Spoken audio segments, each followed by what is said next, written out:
How's it going? So this is my 1995 Nissan 300ZX. In the last episode, I finished swapping this thing from an automatic to a manual. And everything ran great, but I still have a few things left to do to sort of finish off the swap. In this episode, I want to rebuild the interior, get this stick shift console set up, and install a pair of original black leather seats I came up on a few weeks ago. And I'm excited to install those guys. But before I do that, I want to clean out the entire interior and give these carpets a good scrub in what will probably be the first time in many, many years. All right, let's get to it.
All right, this thing is looking pretty sweet. Got the carpets all vacuumed, and I used a little bit of like carpet cleaner in there. Got the center console all back together, all cleaned up. Looking good. New shift boots. And I can finally angle my dash vents because I finally did find these front dash vents here. I'm pretty excited.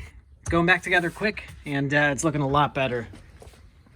I did go ahead and vacuum out and clean up the rear here too. Not much to do back here, but it's kind of good to like undust everything while you're in there. All right, next up is these bad boys right here. And I'm pretty excited to install these. I've been running these tan seats, which were also like kind of crooked.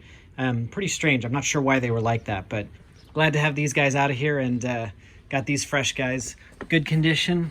Leather's still very nice. I got lucky when I found these guys.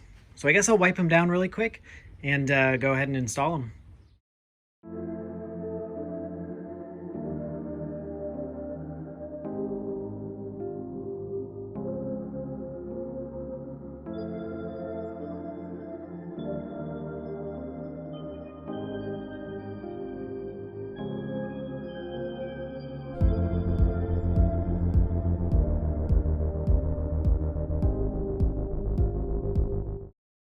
All right, got the seat in.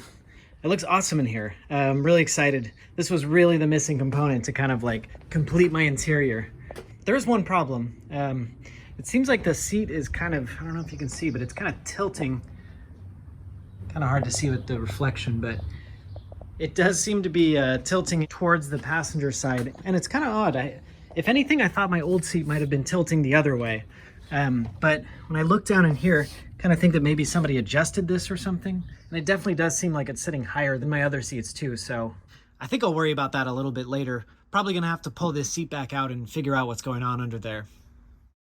All right, so before I put back all of these rear interior panels, I wanna fix this fuel pump. I noticed it was making some strange noises, especially since pulling off these panels. I think those things were kind of covering up the sound a little bit. There's a strange squeak right when I turn the key on, which is when I assume the fuel pump is priming. And I'm hearing a little bit of a whining noise, which sounds like it's coming from the fuel pump when I accelerate as well.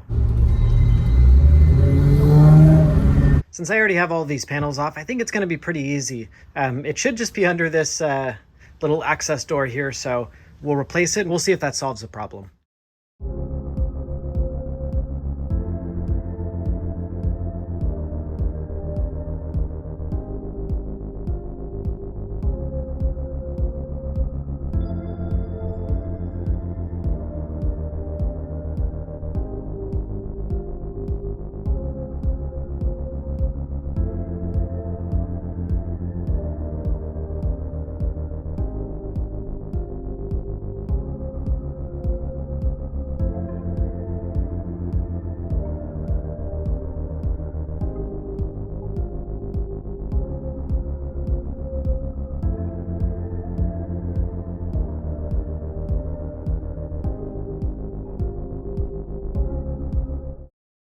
All right, there it is, the fuel pump.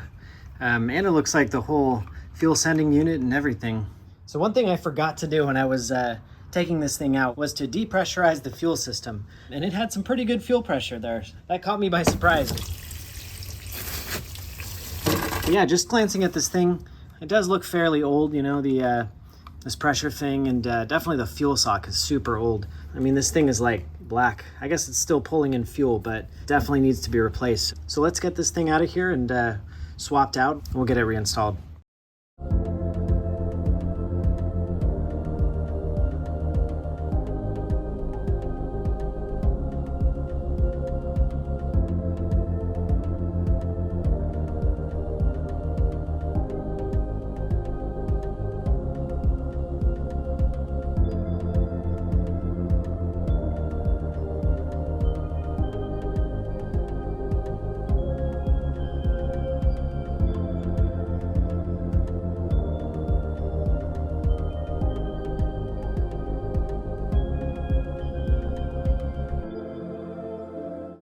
All right, before I put this fuel pump back in, let's take a look down in the gas tank. Let's see. Looks pretty clean. A little bit of stuff down there, but nothing major. All right, cool.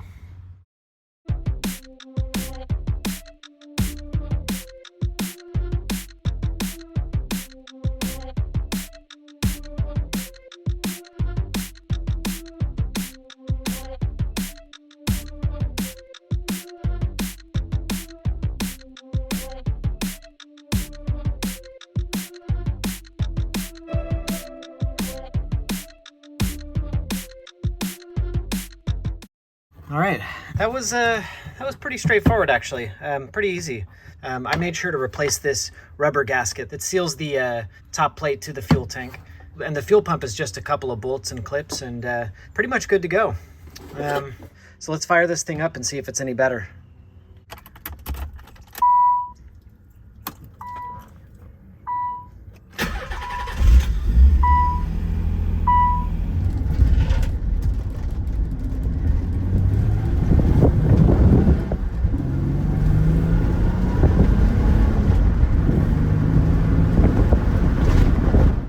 All right, well, definitely an improvement. The noises are gone from the fuel pump. No more squeaking or whatever, so that's good.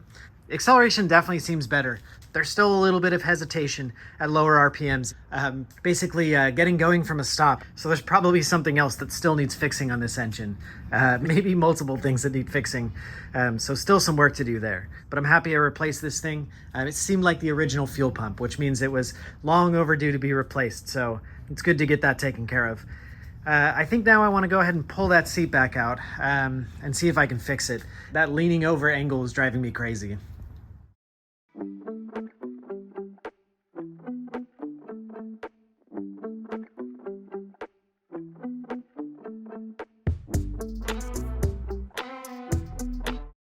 All right, we got the old working seat and we got the new seat here. I think the first thing I need to do is basically connect this wire to that wire in there. So I'm going to crimp up some wires to connect the two. Looks like the blue and the black one just go to the seat belt. So I think I can probably just get away with jumpering these two wires, probably the ground and the positive here. So let me wire that up. Hopefully we can get an idea what it's supposed to look like when it's working and what it looks like when it's not working.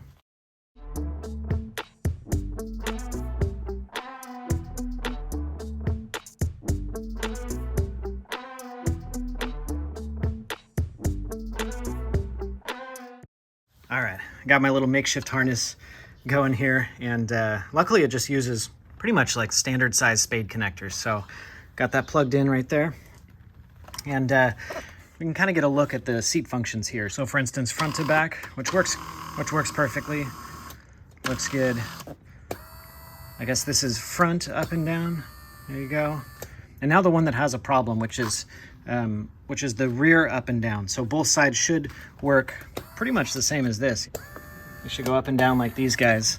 Instead, you can see the motor kind of shift, and yeah, instead of going up and down, it kind of like tweaks the seats like this. I have a theory why this might have happened. When I flipped this seat over, I did find this this dime, it kind of fell out of the seat somewhere, and as you can see, it definitely got caught in some sort of gear or something, and probably messed something up in here. So I guess it's this motor right here, and something to do with the way this turns. So let's plug these wires into the other seat. We'll take a look at what a normal functioning one should be like. All right, we'll try that same thing. There you go. You can see that move nice and freely.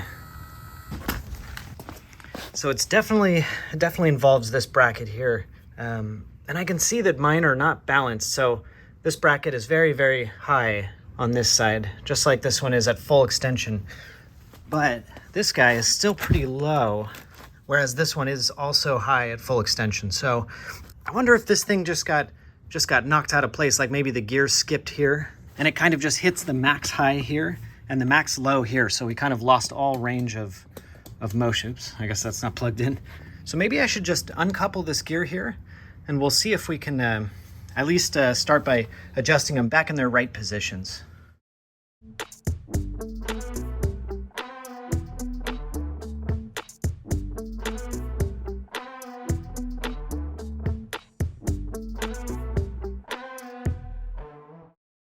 All right, well, this thing doesn't really want to budge. I don't know what these bolts are really doing here, but this thing's pretty much locked in.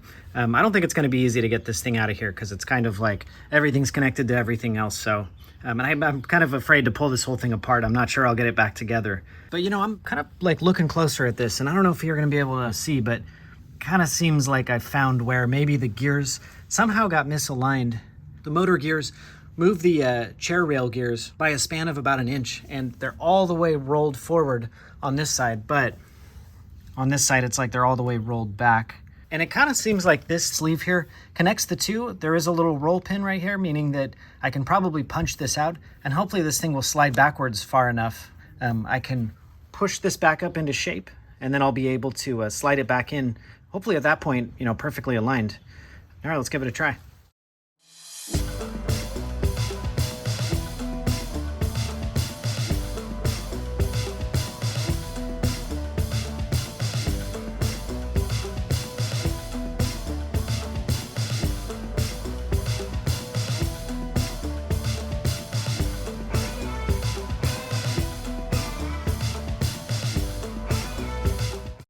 All right, I got this thing taken out of here, and I don't see any damage here. Maybe the damage occurred inside this motor here, like the gear skipped in there or something.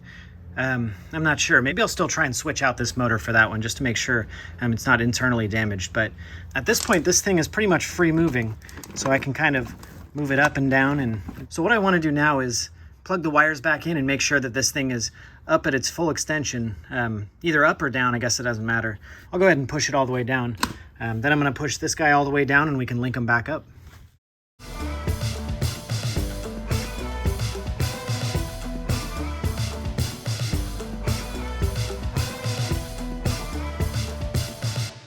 All right, I forgot to bolt this thing back in there, and when I flipped that switch, it kind of just popped right out. So I feel like now's a good time to go ahead and just replace this guy with the known working motor over on this old seat.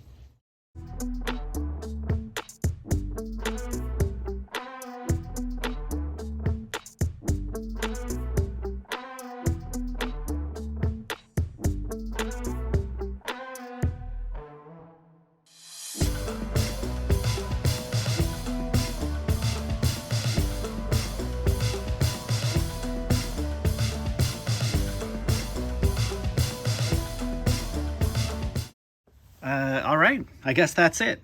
Looks like it's working perfectly now. And then I just pushed this manually down, you know, aligned the splines and slipped this thing right back on to connect these two. So I guess that's a good like sort of tutorial there. If you're having the same sort of problems with your 300ZX seats, you know, if you have basically a crooked seat, whether it's in the front or the back or both maybe, just knock out these little roll pins right there, slide back that little collar and adjust it accordingly. Awesome. I'm really excited to get this fixed actually. When I first installed it and it wasn't working, I was really kind of bummed, and I was even just like looking at new seats. But you know, once you start digging into this stuff, it's really not that complex, and oftentimes it's just a very small problem that's causing maybe a big issue. Like for me, leaning over at like a 30-degree angle. But I got to remember to, you know, take my time and see if it's just a simple adjustment that needs to be done. Awesome. I can't wait to see how this guy sits back in the car.